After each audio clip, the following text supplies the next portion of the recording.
Amen. Parce qu'à chaque assemblée se trouve une réalité spécifique.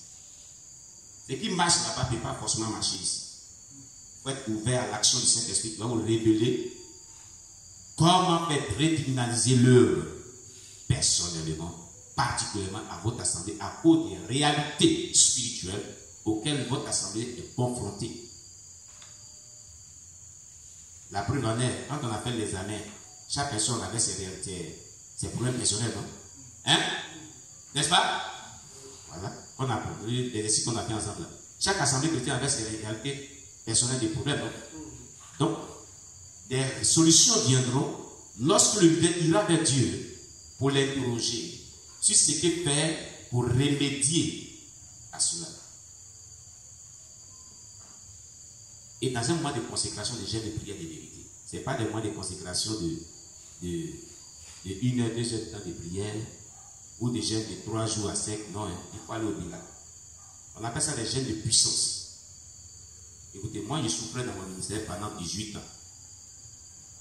Et chaque fois qu'il marchait, pour gagner à manger, ma petite famille même, c'était un problème. On m'appelait le patient le plus malheureux de la vie de Gagnoua. Je vous dis la vérité. Allez-y à Gagnoua. On vous dit ça. Quand j'ai marché, Dieu disait, c'est toi qui fais souffrir ta femme et tes enfants. Il dit, hein? Il dit oui. Il dit pourquoi? Il dit, depuis des années, je te poussais à un jeûne de 10 jours à sec. Il t'a toujours dit que si tu fais des jeûnes de 10 jours, tout cela a déclenché. Et ce que j'avais dit sur ton ministère n'a pas se réalisé. Vous sortirez des problèmes. L'église sera libérée. Elle l'église d'attaquer que moi ça toujours. Vous comprenez? Vous comprenez? Il marche et puis Dieu me parle pendant des jours. Mais un jour, il me disait que mais c'est la mort 10 jours sans manger, sans boire. Il dit, mais c'est pas toi qui prêches la foi. Qu'est-ce qu'il ne peut pas faire? Il m'a réprimandé. Il partait faire un jardin à Maïdiou. Maïdiou est un petit village qui est à 5 km de Gagnoua. Il fait le jardin. Et j'ai écouté le témoignage d'une maman prophétesse du Congo qui avait jeûné 10 jours et que Dieu avait ravi un esprit pour visiter le ciel et l'enfer. J'étais tellement content par son esprit. Il révèle certains secrets. Et le ciel dit, tu es content. Et toi, il dit, il faut faire les 10 jours là. Tu es content pour elle, non? De la manière où parle là, je vous ai parlé. Il était en train de prendre ma tabac et faire content. Il dit, tu écoutes tes moyens de cette femme, et puis tu es content. Depuis 10 jours, il te poursuit là. Ce n'est pas même 10 jours là, là. Hein? Et puis elle a dit, tu es content. Si tu ne fais pas ce jeûne aujourd'hui, tu vas voir. Et si arrivé à la maison, il était ma femme du jeûne. Le lendemain. Elle m'a menacé, il dit, tu vas voir. Et quand il a fait les jeûnes, le jeûne, à partir du 4e jour, 5e jour, bon, 3 jours c'est habituel. On est habitué à cela. 5e jour, 6e jour, 7e jour. C'est comme si tu n'es plus un être humain. C'est comme un esprit. C'est la vérité. Et dans ce jeûne, je prêchais, j'enseignais. Jusqu'au 9e jour, je suis allé baptiser quelqu'un. Et quand on est arrivé vers 16h, le Seigneur dit, je t'ai exaucé pour arrêter de jeûner. Il dit, tu as vécu ça. Et s'il y a un jour de ce que tu vas me donner, je ne vais pas finir ce sacrifice-là, quand même, moi-même. C'est trop facile pour moi. C'est tout. Il dit, je suis Jésus-Christ qui te parle, je passe à toi. C'est moi qui te donne le jeûne ici. Il a lutté pendant des heures jusqu'à le soir. Il dit, j'ai dit, c'est moi, Jésus. Descends de ce jeûne. C'est comme c'est sur l'histoire. Ça n'a pas fait 3, ça n'a pas fait 2 semaines. Dieu a commencé à ouvrir les portes de bénédiction comme ça.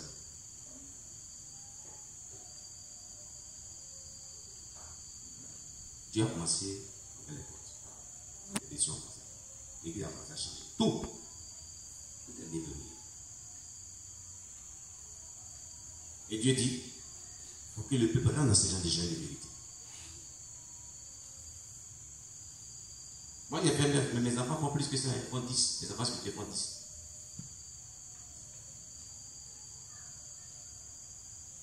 Amen. Amen. 40 jours, 21 jours, on fait ça tout. Au point où je suis arrivé, je ne peux plus gérer. Mon épouse et moi, on appelle les jeunes. Et arrivé à ce moment, le dernier jeûne de l'année passée, non, l'année passée, je suis passé, on a fait. Il restait un peu, son estomac s'est perforé comme le mien. Le médecin dit, vous ne gênez plus point de temps. Il ne peut plus pas gêner. On prie pendant des heures. C'est ce qu'on fait. Chez moi, il faut se gêner de 6h à 15h. Il dit, si tu te déplaces, ça va te découvrir. Vous comprenez? Le diable attaque puissamment une église. Il faut que l'église se consacre avec l'autorité, avec une dimension de puissance de consécration pour le vaincre. C'est très important. Si vous n'arrivez pas, vous ne rehaussez pas le niveau de votre consécration, l'église sera médiocre. Vous serez médiocre. Vous serez stagnante. Quelqu'un comprend bien? Rebecca, une de mes filles, est venue, on était en plein de. J'aime les Pâques dont j'ai parlé de Pâques. Dans le passé, sa grande sœur Véronique vient avec elle. Elle n'a pas une bonne vie chrétienne. Elle a confessé ça. C'est elle sur nos chefs de sa confession. Elle dit, elle venait comme ça, mais elle avait ses gars. Comme elle venait chasseuse, c'est pour ça qu'elle venait comme ça, sur une petite fille. Et un jour, un prophète lui a dit, il y a un esprit de mort dessus. Elle dit, comment on passe tout ça. C'est ce qu'elle s'est dit dans son cœur. Elle n'a pas dit au prophète. Quand on a fait j'ai des Pâques, oh, on dit c'est de délivrance. Je viens et on fait ma délivrance. Puis après, c'est d'aller prendre mes gars. C'est ce qu'elle a dit dans sa confession. Quand elle est venue, si on peut des chasser, elle va retourner dans sa vie de débaucher. Pendant le jeûne, Dieu a commencé, c'est ce jeûne dont j'ai dit que Dieu a descendu le feu, puis les esprits ont parlé. Il y a des délivrances. Et ce jour-là, où il y a des délivrances, puis les esprits ont parlé, il y avait comme le feu. Elle s'est énervée, puis elle partait avec. Elle c'est quoi ça? Moi, je gêne et puis tu me visites pas ceux qui vivent les autres. Elle est en colère. Elle partait à la maison. En route, quelqu'un l'a salué, quelqu'un qui a salué la carte. Quitte-le. Elle partait à la maison. La nuit, elle fait un songe. Dans le songe, il y a quelqu'un qui vend des vêtements. Vêtements blanc, blanc, blanc, on dit. Il y a vêtements de confession des péchés. Il y a vêtements de confession des péchés. Il y a vêtements de confession des péchés. Vêtements de confession des péchés. Elle dit, je n'ai pas d'argent, elle paye mon vêtement de confession des péchés. Et puis elle s'est dit, elle me voit dire, elle dit, ah, tu ne comprends pas. Ce que tu as visité, donc, c'est publiquement des péchés. Et tu te plains que pourquoi tu n'as pas visité. Il y a des péchés à confesser pour que tu te visites. Elle dit, hein, on priait, on priait, on priait. Et quand on priait, elle fait un songe. Dans le songe, elle était comme assise sur les premières chaises et j'étais à la chaise. Il y a une femme qui est assise auprès d'elle et elle dit, rien, j'avais vu la femme. La femme sur son visage, Dieu lui montre son visage, c'est écrit 666. Et Dieu montre elle sur son visage, c'est écrit 666. Elle dit, ah, pourquoi? Elle regarde le reste, n'a pas 666. Mais la femme a 666 sur son visage et elle a 666 sur son visage. Elle dit, attends, il y a pas ce qui est passé à ça aussi. Elle regarde sur mon visage, il n'y a pas 666. Mais pourquoi lui n'a pas 666 comme nous? Eh bien, c'est la marque de la bête. Une délivrance, ce n'est pas facile. Elle a eu mon témoin qui vient de rendre concernant les 9 jours de jeûne. Et je disais aux gens que Dieu dit, ce sont des démons sortis par le jeûne et prière. Si vous avez l'habitude de faire 3 jours de jeûne à sec pour la délivrance et que le problème demeure doublé et aller même à hauteur, vous allez voir ce qui va se passer. Elle dit, moi je vais. Elle a fait 10 jours. Tout son corps était un feu. Et Dieu l'a libéré. La marque a disparu. Sans souci. Délivrance totale.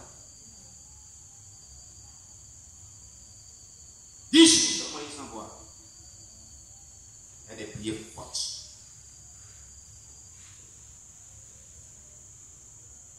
Vous comprenez? Elle n'est pas seule.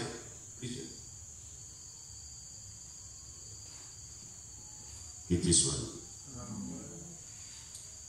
Donc, les remèdes. Tous les gens sont motivés d'une façon ou d'une autre. Lorsque nous disons qu'une personne n'est pas motivée, nous voulons dire en général que nous ne voyons en elle aucun acte révélant le moindre intérêt ou désir d'avancer dans une certaine direction. Les leaders consacrés au service de Dieu et qui expérimentent le découragement ou la dépression manquent souvent de cette motivation. Une maladie spirituelle. Vous comprenez? Ils ont perdu le zèle qui les poussait à travailler en vue d'objectifs qui pour eux, à un moment donné, étaient d'une grande importance. Ils ont perdu ce zèle. Ils sont comme malades spirituellement. Quelqu'un comprend ce qu'on est en train de dire? Voilà. Nous avons lu ce qu'écrivait Paul en montrant aux chrétiens combien il était important de garder les yeux fixés sur le but. Pour l'apôtre, ces gens devraient garder une raison de vivre et d'agir. Il existe plusieurs éléments pratiques qui, s'ils sont respectés, permettront aux serviteurs de Dieu de voir sa motivation se renouveler tout en évitant les dangers de la dépression, du découragement, de l'assouplissement, de la mort spirituelle, en réalité, la maladie spirituelle des leaders. Amen. Quand nous étudions la Bible, des leaders de la Bible, nous apprenons les clés de la motivation dans une période de détresse. Écoutez, un leader malade est dans une période de détresse. Et quand on étudie bien la vie des leaders de la Bible, qui étaient aussi dans une période de détresse, et ils traversaient des temps difficiles, il y a des secrets, ce qu'on appelle des clés de motivation, les faire sortir de ces situations. Est-ce qu'on va voir? Alléluia. La maturité d'un vrai leader s'apprécie dans l'adversité. Un vrai leader mature, c'est lorsqu'il est confronté à des adversités et la réaction qu'il a face à l'adversité. Comment il s'en sort et comment il fait sortir l'église de ces situations. C'est là qu'on voit qu'il est vraiment mature. Même face à l'adversité qui échoue, il n'a pas avoir une certaine maturité dans le leadership. Pas au niveau chrétien simplement, il a dépassé le niveau. Il est responsable de l'église. Il y a la maturité dans le leadership. Il n'a pas atteint un certain niveau de maturité dans le leadership. Quelqu'un me comprend bien? Est-ce qu'il me fait comprendre ce soir? Alors, il ne voit pas dans les difficultés un obstacle, mais il discerne toujours une réelle opportunité d'avancer avec Dieu. Un leader mature. Quelqu'un comprend ce qu'il a dit? Je reprends. Pour un leader mature, il ne voit pas dans les difficultés un obstacle, mais il discerne toujours une réelle opportunité d'avancer avec Dieu. C'est-à-dire les épreuves pour lui, ou les difficultés auxquelles son ministère est confronté, mais l'idée est confrontée, sont des opportunités pour gravir d'échelons d'évolution et de succès. Il appelle ça des défis à relever. Mais il ne s'apitoie pas pour pleurer, pleurnicher ou bien être triste. Non, non et non. Alléluia.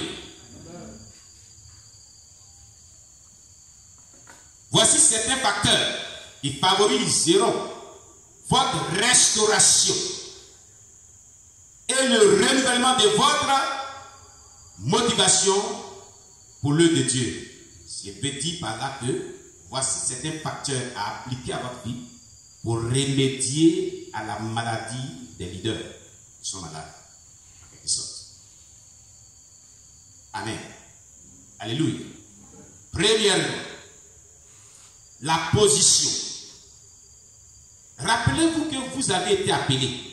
La position que vous occupez en tant que leader malade. Si quelqu'un qui est un leader qui est malade, qui est en difficulté, on a défini ce que c'est qu'un leader malade. Hein? Un leadership qui connaît des maladies, on a défini ça depuis hier. Amen. Donc, vous devez vous rappeler la position spirituelle que vous occupez. Et donc, vous devez vous rappeler de qui vous a appelé, révérendement. Ce n'est pas le diable qui vous a appelé. Ce n'est pas sorcier qui vous a appelé. Ce n'est pas la lourdeur qui vous a appelé. Ce n'est pas des problèmes qui vous a appelé. Celui qui vous a appelé, il est le roi des rois.